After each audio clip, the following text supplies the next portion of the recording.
This is the Unscripted Climb, the podcast where business owners talk about stuff that doesn't make it to motivational speeches. I'm Chris Beecham, founder of Perch Merch, where we put your logo on things people might actually keep.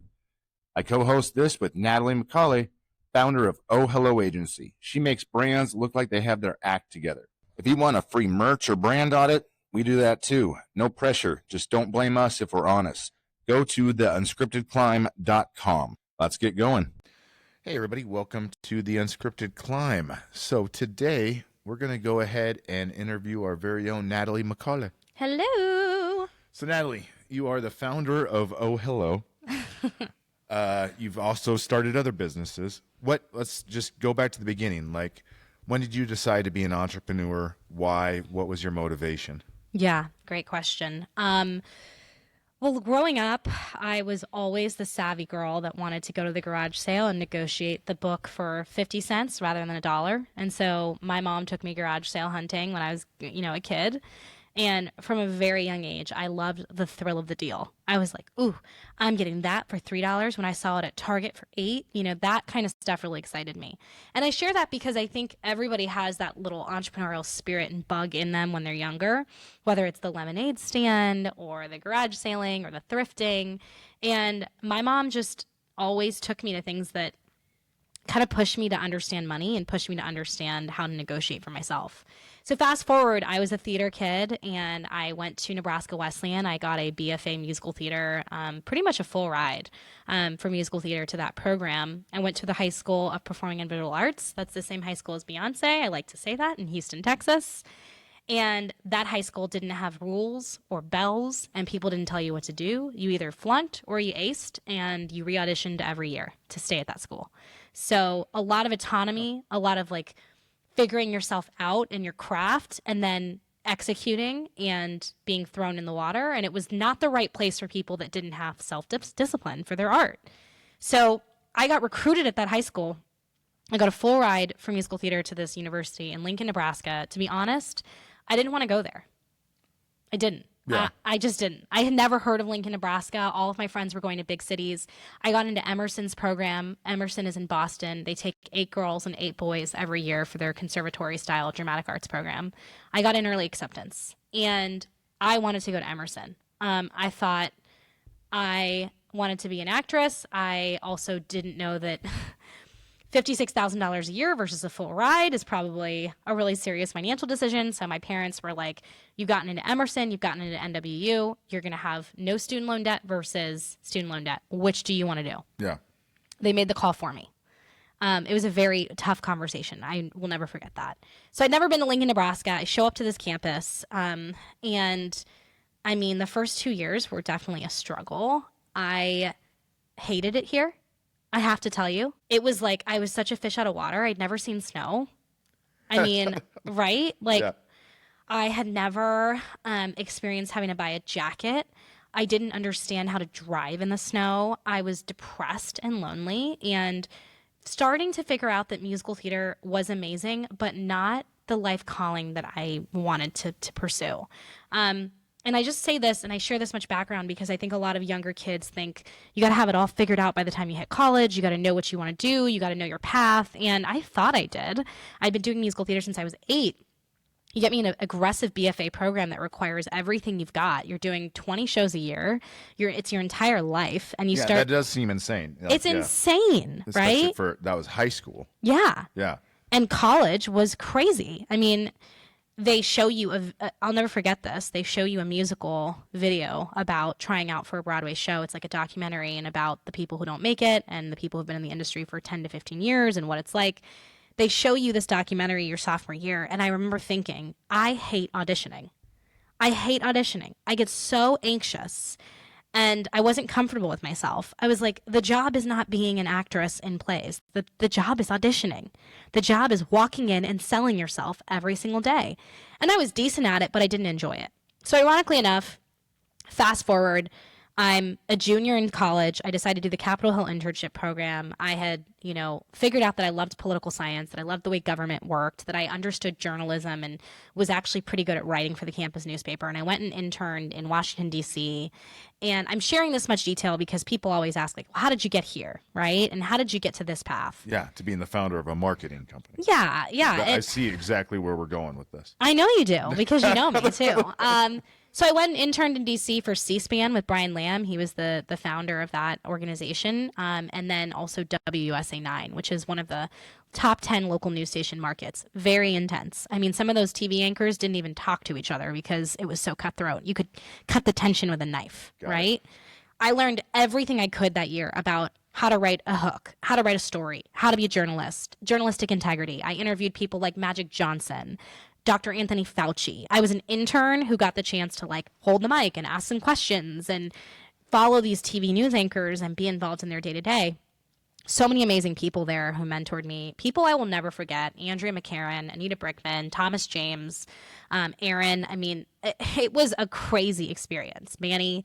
So I get back and I can't stop thinking about, all right, I know after doing this year in DC that I want to be a local news anchor and report. I'm 100% all in on this. Okay. I'm all in. So it's kind of the same. It's very similar to marketing. It's all about the story.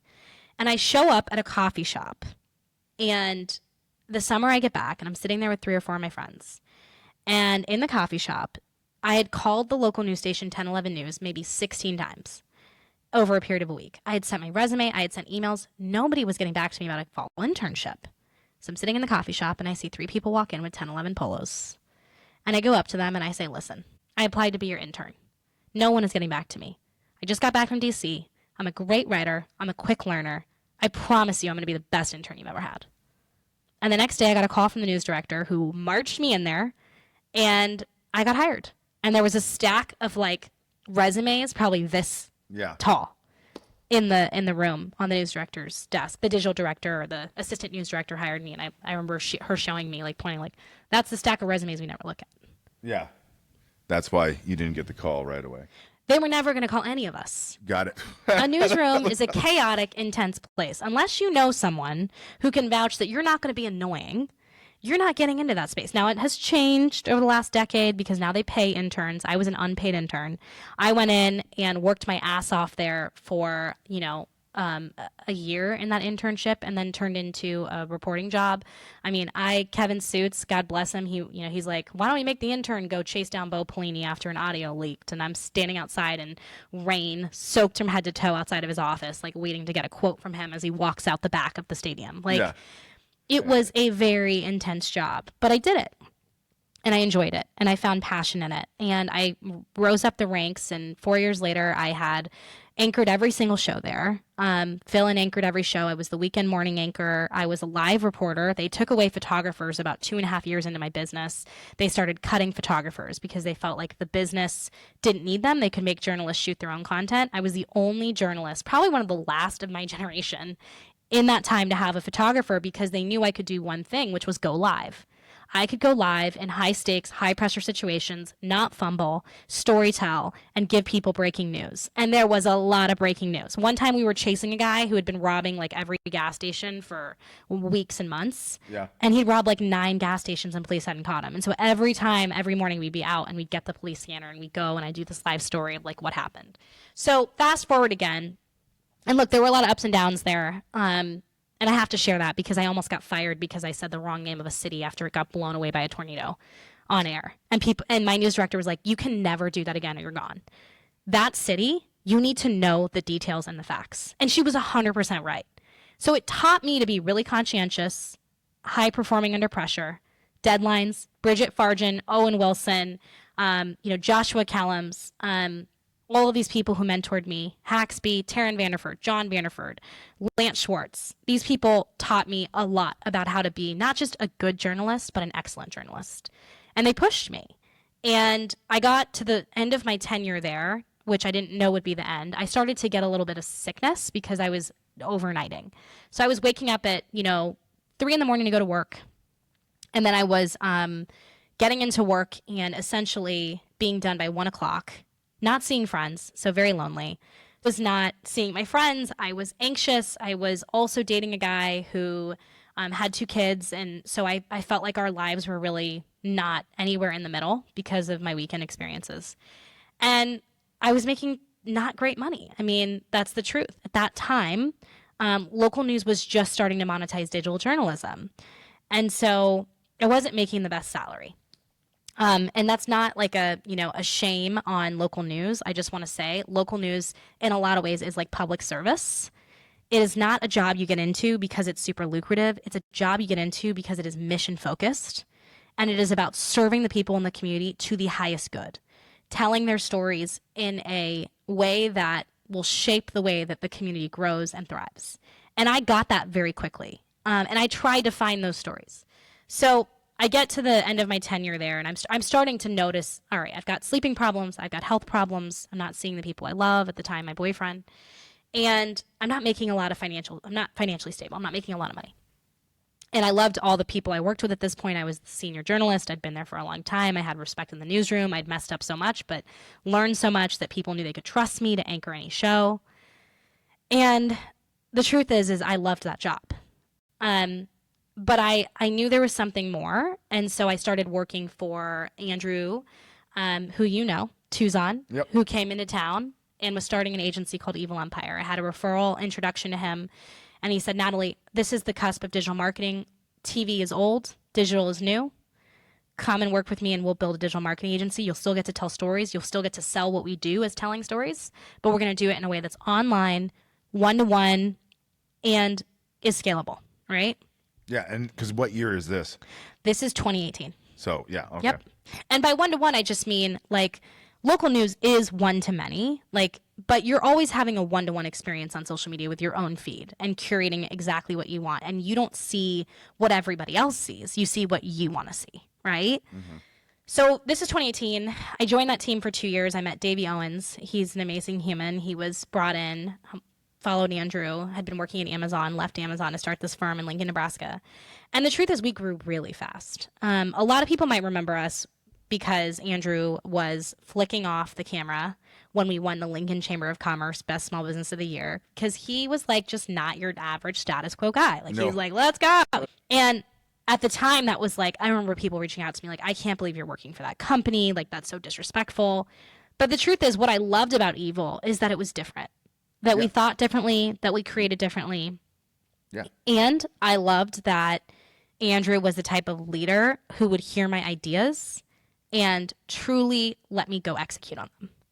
So it was a wonderful startup. It was my first startup experience. And we scaled that business. It was acquired by Firespring. I was the head of sales. I had people underneath me. I worked with Davey and Andrew for two and a half years. We sold it. He sold it. I didn't have equity. I wish I did. And Davey and I looked at each other. We're like, do you want to go work for the man yet? And we were like, we're not done. Like, we see a gap. We see a gap in the market, and it's brand. How many companies are developing a really strong brand? A lot of companies are doing digital. A lot of companies are putting out social media. But very few companies were putting out brand, like really strong branding. Yeah. And they were spending a lot of money on digital. They were throwing away hundreds of thousands of dollars because they didn't know who their audience was, nor did they have a clear message. So that point was when Davey and I said, let's start Oh Hello with Dan Vallier, another developer at Evil, and let's build something that is a brand innovation lab. A brand innovation lab, meaning let's build a place where people can hire us and we will build their brand strategy, their visual identity, and their brand positioning. Yeah, not just digital ads like everybody else was doing. Yes. Yeah. What we quickly realized, and what quickly went wrong, because we got to talk about what went wrong, right? And there's a lot that's gone wrong in my career, but this was a pivotal one we did not get right. We built this, we started closing these $40,000, $30,000, $50,000 deals that got us through the first 6 to 8 months of the business, right? Because we weren't taking that big of a salary. And we're like, like we're doing it. Without reoccurring revenue, you're starting off every month anew, which gets very stressful over time because if you don't know where to find your clients and you haven't defined your ICP, this is why most startups fail, because you don't know how to go close the next deal. So we're doing this process and we're like, oh my God, we're running out of money. It's like end of year one. Yeah, because basically people are hiring you, you do the brand identity, you do the strategy, and then they're like, thanks. Yep. Bye. Okay. And we weren't doing ongoing services. We only had website maintenance. And so we're realizing like, oh my gosh, we've got to figure out other ways of adding revenue. And the truth is, the other problem we realized is like Dan and Davey were doing everything day to day with visual identity, web design. They weren't outsourcing or hiring creatives underneath them to do the work so that they could be creative and so that they could create direct. And I was doing everything with the brand messaging and the brand strategy and sales. We were not elevating and delegating quickly enough to get ourselves in a space where we could focus on the business growth. So that was a huge problem. We were not focused on business growth. We were focused on being doers. And that was our biggest catch-all, because at the end of the first year, we couldn't run payroll. We didn't have any money left. I mean, this is the truth. Davey and Dan were both having personal life stuff. Davey, I won't say what it was. It wasn't bad stuff, but they were both having personal life stuff. Yeah. And they're like, we don't know. Like, it was all kind of like, do you want to do this? Do I want to do this? And I was like, I'll buy you out. And I'll keep going. And that worked out for us. I would say the terms were pretty amenable to where, there's definitely some pain and hurt whenever you break up with friends in business. But it wasn't so toxic that we couldn't talk again. Davey and I still talk a lot today, and Dan and I are on good terms. At least I think so. Which a lot of business relationships, do not end like that. They are two of the most talented men I've ever met. I could not have started this business without them. My boyfriend at the time was like, you could do it without them. Like, he would say, like, are you sure that you're just, that you need them? And, ask the question like, hey, like, are you sure that you need this crutch of having two entrepreneurial partners that you're giving equity away to? Yeah. But the truth, that's usually the biggest problem, especially on a startup. It's not like you have tons of money coming in and then it's got to be divided. Correct. Between three people. But the truth is, the absolute truth is that I was not ready to step into my own confidence and do this myself. And they had skills that I needed. And they had great skills that helped us build some of the most amazing brands, a girl could ever hope to build. And we went through a lot of crazy stuff. I mean, we had, anything that could happen to you happened to you in the first year of business, right? People, coming in and saying they wanted one thing, completely changing their mind and wanting another. And then you're bent over backwards trying to make them happy. People coming in, and then we had one guy disappear for a year after paying us $20,000 for a website, couldn't reach him. And then he came back and was like, I want my website done like tomorrow. And we were like, what? Like crazy. Had to almost file a police report. This guy was delusional. Total Looney Tunes. And we had everything happen. But at the end of the day, I learned a lot. And I decided to keep going in year 2 because I felt like this business could be something more. And it was. From year 2 to, year now, I mean, it gave me the freedom to work on my laptop. I was remote before people were remote. I remember I put $3,000 on a credit card to join a mastermind on how to build a digital nomadic business. I learned how to hire offshore talent. And what's ironic is because I didn't have them and I decided I wanted to keep going, I had to push myself to fail forward in ways that many would probably not want to go. I mean, I had to mess up. I had to make mistakes. I had to go to places that many people would probably not want to go, Yeah. The downfall of that, is you have nobody to vent to or run ideas off of, or it's just you. It was all me. On me. Your Until year 6 when I hired some people in ops, and they were still in the Philippines. Year 6 was a really hard year. We grew too fast. And we had some clients that didn't get what was expected because of that growth. And I had to really look at what is my strategy for growth here, because I was not a CTO. I'm not a chief technical officer. I am a brand strategist. I'm a social media expert. I'm a content marketing expert.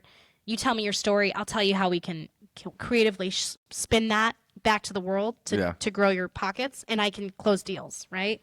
But not being a CTO, not being a chief technical officer, and not actually investing. I wish I had investing in a CTO as a partner, which Dan and Davey were more creatives. They were not necessarily CTOs either. I missed a lot of opportunities to have a really solid dev team that could over-deliver on projects. Websites just started becoming very difficult to deliver on because I didn't know code. I would get taken advantage of developers, or I would get taken advantage of by the client who would kind of just continue pushing revisions after revisions, and I wasn't thinking about what they were actually asking for and how it related to what the web dev was doing.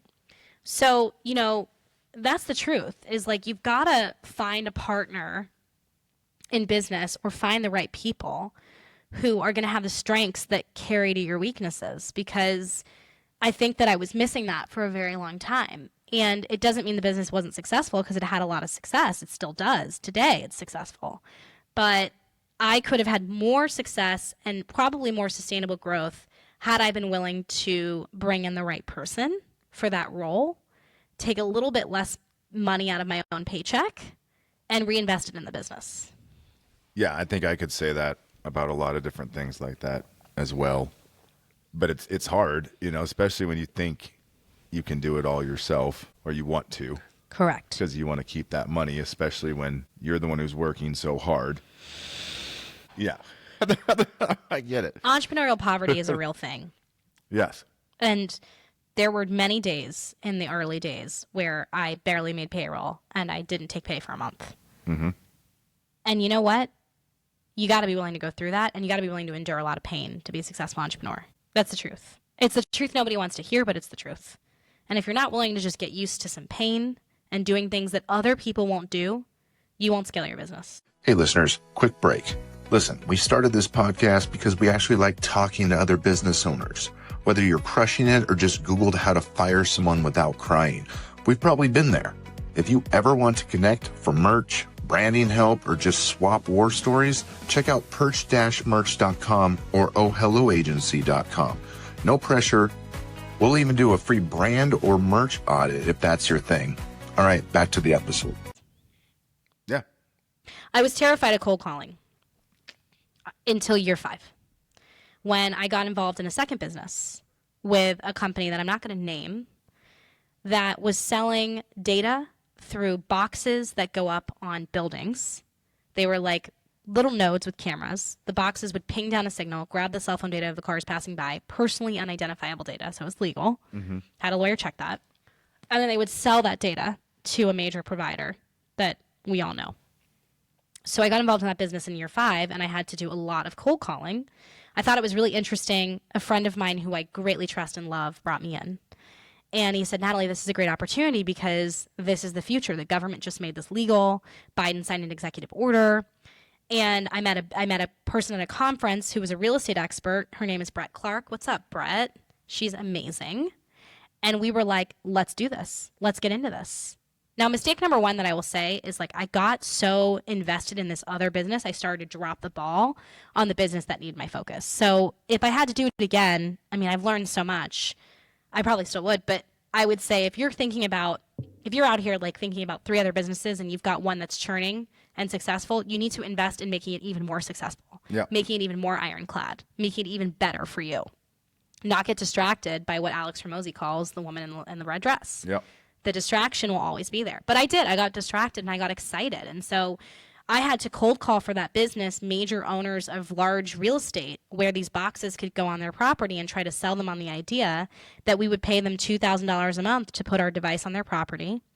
And we were selling non-personally identifiable data. So I was making 15 to 25 cold calls a day.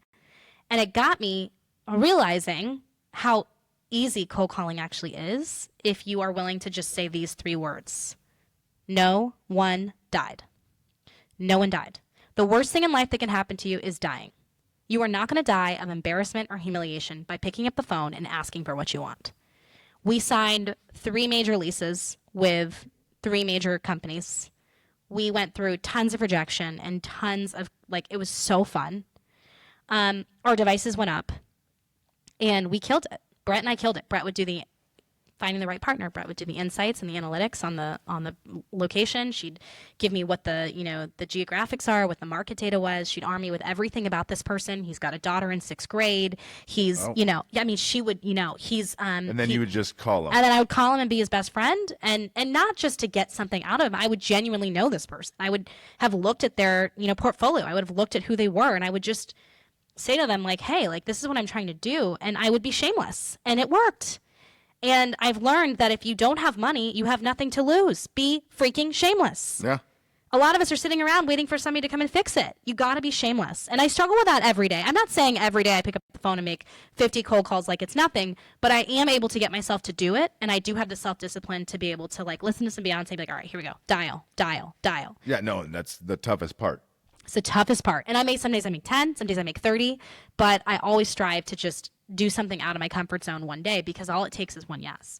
So we're doing this business. Oh, Hello's growing. We're in year 6 now. Year 6.5, and all of a sudden I get a phone call. Sorry. You know what the phone call is going to be. That's Yeah. why it's sad.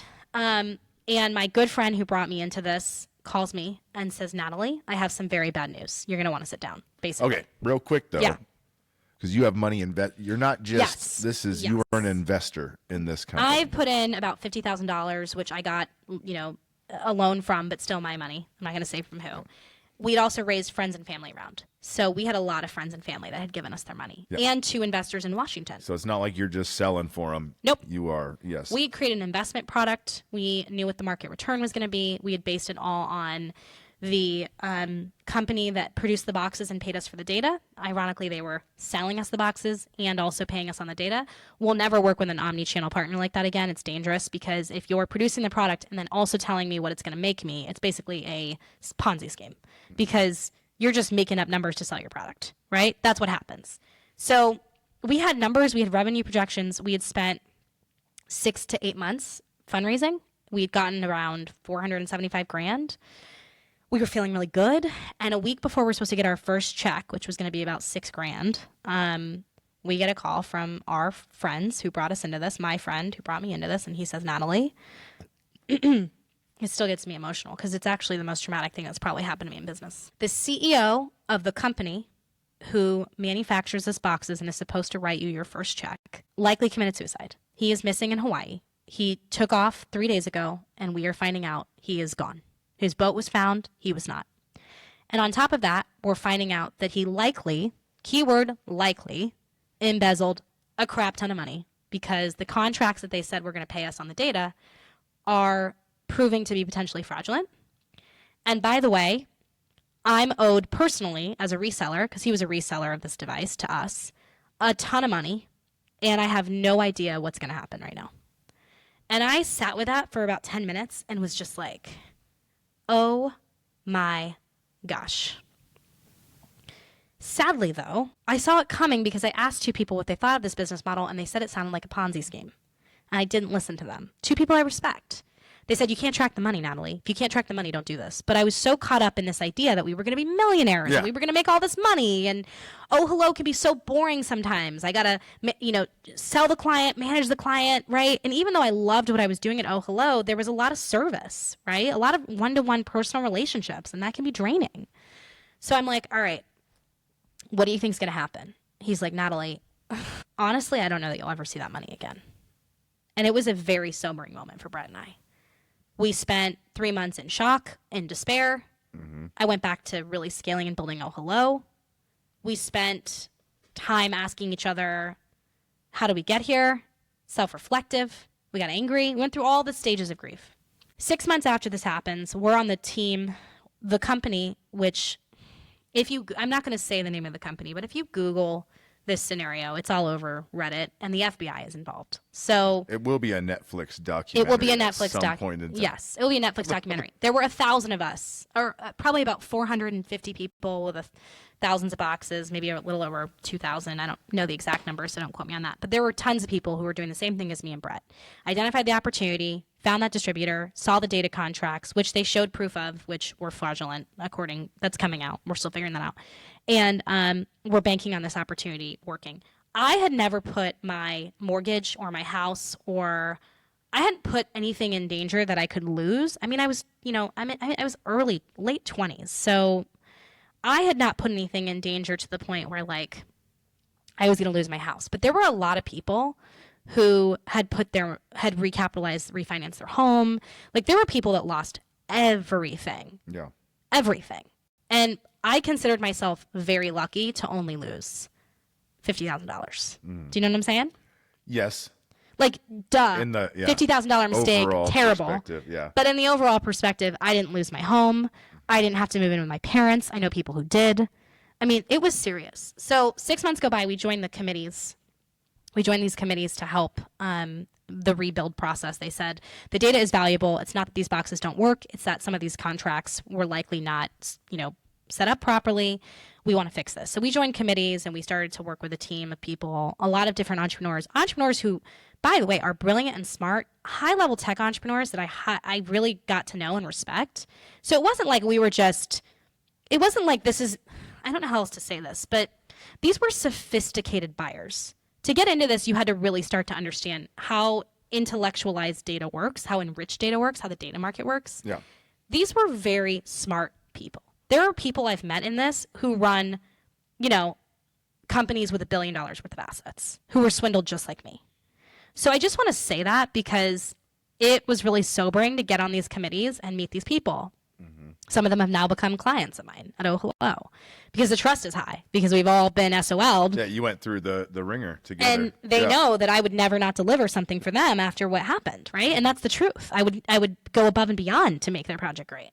So we join these committees and we get to the point where we realize that this is going to be a long recovery model. The data and financial projections they put forth were not accurate. The data is valuable, but we're talking more like the payments were going to be a fraction of what they were selling to us was a fraction.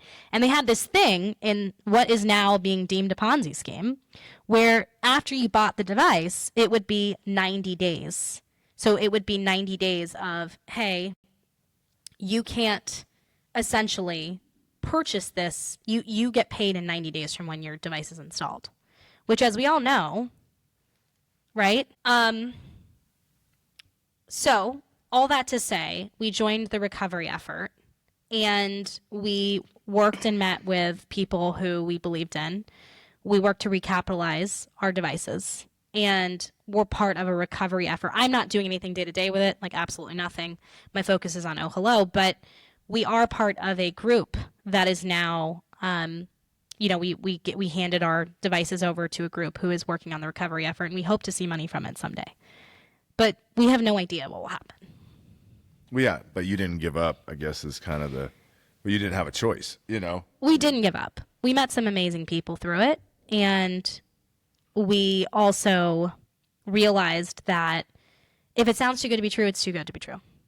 And getting distracted from both of our original business models, my partner Brett and I both agree, getting distracted from our strengths and from what we're really good at, that was a mistake.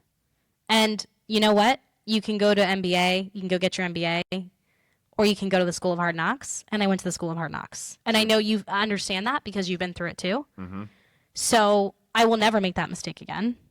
And if I can't trace the money, you best believe if I'm not getting financial reports on a weekly basis or quarterly or whatever, makes sense for that business, I'm not investing again. Yeah. No, get it out, But I mean, I guess, but as an entrepreneur, you still have two choices: either give up, let the money go, and possibly move in with your parents. And I assume, especially for you, you just said you got your friends and family involved in this. So I have to fix it. I'm still so it's working. Not just you. Yes. Yes, I'm still working. Maybe 3 hours a month on this project just because I want to make it right, and I think there is an opportunity to make it right. I really do. Yeah. I think the data is valuable, and I think it just wasn't. It wasn't aligned properly with the company that was selling it. And all that to say, I met some incredible entrepreneurs in this process.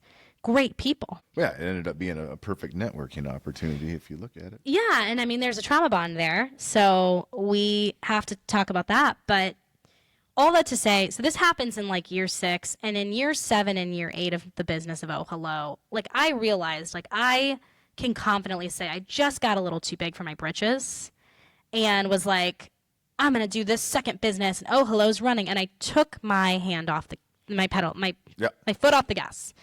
And so I got back into really focusing on, all right, what's important for this business? What's sustainable? What I started doing in year 7 and year 8 is really building processes and SOPs on how to leverage newer technology like AI and looking at everything we did in the business and asking, how do we use, this is even before ChatGPT came out, how do we use a transcript that we're interviewing a client to download the file and turn that into content marketing. I mean, I was really looking at how do we bridge the gap with technology and brand. Yeah. And I spent that process, that year 7 really trying to optimize our processes, and we landed some great clients, and it was a great year. Then I was approached by an Australian media firm. And so this story. Her name's Alexandra Center. She's the owner of the Big Smoke Media Group. Yep. I met her at a conference where I was the moderator for a panel. Okay. And it was in New York City. It was called $1 Million Women. I was so inspired by her. She was Australian. She was intense. She was sharp. She was smart. We went and got coffee. She was on my panel. She's smart, super smart. And she said to me, Natalie, I had just started dating Andrew, or I just started kind of thinking about, I hadn't met my fiance, but I was starting to think about having a family. And I was realizing, okay, I don't know if this agency stuff is sustainable when I'm having kids. Like, I don't know if this is what I want, right? And that's okay to say out loud. What I love is working with clients and operating in a sales capacity as a consultative expert. I like operating in sales capacity as a consultative expert to help people figure out what can my brand do for me and how do I build one. I don't love the process of scaling with tons of team members, team management, and operational shortcuts. Like, that stuff wasn't my jam. So she said, look, we are really skilled at the operations point, and I would love to talk about acquiring your business and moving into the American market. She'd met her husband in New York City, or met him, however, and they had gotten married, and she wanted to break into the American market, and not just break into the American market. She already had connections in New York, and she was really happy and proud of all the work she'd accomplished, and still is, in Australia, but wanted to move into another market. And she said, well, Natalie, what if we can do a deal where I run the operations, you run sales, we team up, and you can get acquired? So we went through a year to 2 years. Was it a year and a half? Man, the conversation started, and from like the time the conversation started to like actual acquisition, it was probably like 16 months. Yeah. These things take a long time. Alex invested in me a crap ton. I mean, if that's a word. She really did. She's taught me a lot about sales, taught me a lot about finding opportunities, taught me a lot about accountability and focus. She had me start tracking my time. I realized, I only work like 25-hour weeks. Like, I don't really work 40-hour weeks. Like, what if I worked 40? What could I do? Like, she really helped tighten up the business in the process. And I'm very thankful to her for that. And she also had an idea about what Oh Hello could be, which is, at this point, we have brand development, which is brand identity, brand strategy, and brand positioning, and web design, so building the brand. And then we have brand management, which is all the digital marketing services we were doing, which were successful, but there's limited capacity, and you're not really differentiating yourself if you're offering digital and everybody else is doing digital. Yeah. Right? Yeah. We had the brand strategy piece, so a lot of clients were thrilled with that and felt like we understood their brand. She said, Natalie, we're going to offer a visibility service where we're going to take a thought leader in a B2B market. We're going to build their brand, and then we're going to build their profile. We're going to pitch them to media. We're going to help them understand how to use platforms like LinkedIn, since LinkedIn is a jumping off point for building your personal brand. We're going to get them media spots. We're going to help them understand how to build a narrative with digital credibility. So when people Google them, what comes up is great. It's going to enhance their SEO, and it's going to enhance their reputation, and it's going to be a great service. And so she helped me hire a head of media in Brooklyn, New York, named David Clark, and really start expanding that service. And now that service is about 25 to 30% of our annual revenue. And the reason why is because we are living in a time where people want to connect with people. They don't want to connect with an agenda. They don't want to connect with a business. They sure as heck don't want to connect with just a corporate, logo. They want to connect with a person. And if you want to build a really disruptive brand, you've got to, A, read the book, Start With Why by Simon Sinek, and B, start thinking about not only what my brand story is, but what my personal brand story is and how I articulate our company's brand everywhere I go. Am I speaking? Am I putting content out? Am I positioning myself as the true expert? So people don't buy from businesses, they buy from people, right? And that's why when a hairdresser leaves a salon, she usually takes her entire book of business, because the person is so connected to the other person that they've been getting their hair cut and shampooing with and talking. And it's for a lost hours. art. Which leads me to my next prediction for the world. Okay. The services, the businesses that will be most successful are going to create experiential brands. Experiential does not just mean a post on social media. It does not just mean putting out an ad. What an experiential brand actually means is you make people feel something and you make people have an experience associated with your brand. So I'll give you a good example. Okay. The reason we do this podcast is because our ethos, and something Alex and I deeply align on, is that people tell the story and that people need to be heard and that people are the ones who solve problems. Oh Hello has always focused on serving people, not businesses. Even if we work with a corporation that's got 1,000 people, we're serving the people in that marketing team, the 8 people who hire us and who jump on that weekly call, right? Yeah. So we do this podcast because this is an experience that someone can listen to this and hear in my voice how passionate the people at our firm are about solving real problems. And the future is not in saying you're a marketing agency. It's being a fractional growth agency, which is where we're really going with Oh Hello. You may not see it on the website. You may not see it in our socials yet, which we have not touched in way too long. But the way that we approach our potential clients and our ethos is fractional growth. We're not just going to look at your marketing. We're not just going to look at your branding. We're going to look at the full picture of everything you're doing and where marketing and branding touch points come into play. And we're going to help you solve problems, solve business problems with growth solutions. And brand experience has never been more important. That's why Perch Merch is doing this podcast. That's why you're doing this podcast. And that's why when you look at the future and you see an ad, you ever notice that it's not necessarily an ad? I was in the Tory Burch Fellowship, and they put out a piece of content where it was like the Tory Burch, love mini, what was it called? The Tory Burch, mini, like car on the go or whatever, minivan on the go. It was like size of a van, and it had all these puffy pillows, and you could go up and touch it. And that brand is investing in experience because they know that if they don't give you an experience and a feeling, you won't buy from them because everyone sells handbags. That's why they have a fellowship to make women rise and help women tell the story of that brand through entrepreneurial success, which is what Tori had herself. I am a Tory Burch Fellow. Love the program. Great plug for the program. I did it, I think it was 2023. And once a fellow, always a fellow. It's a great community. And Tori built it because she wanted to see women succeed. And she wants to, her new mission is, the organization's new mission is to make, sure that women are essentially contributing $1 billion to the economy, which is a huge mission. But the reason that brand has invested in that is because they want experiences. So where we're at today in the agency's growth is we are really approaching things with fractional growth, AI solutions, and humanizing brands for people and making the people the story as much as possible, because the people getting lost is a problem. And this future are industries that are going to be more successful in the future are industries like your painting company, where there's not a solution to automate that and you need humans. Yeah. And we are already seeing that. So the companies that are SaaS platforms, the companies that are automated, need to be figuring out how to integrate more human experiences more than ever. So let's go back to obviously you're spectacular in sales. You're spectacular at building in relationships, which you already were before Alex started helping you. But what was some things that you learned from her? You said you understood the sales process better. Yeah, I mean, Alex understood how to move people with urgency because you believe in it so much that you don't let them just get off the hook and get away. People think sales is slimy. Sales is not slimy if you believe in what you're selling. So instead of saying, oh yeah, let's touch base next week, I'll follow up with you on that proposal. It's like, I would love to touch base with you next week. Here's a meeting invite.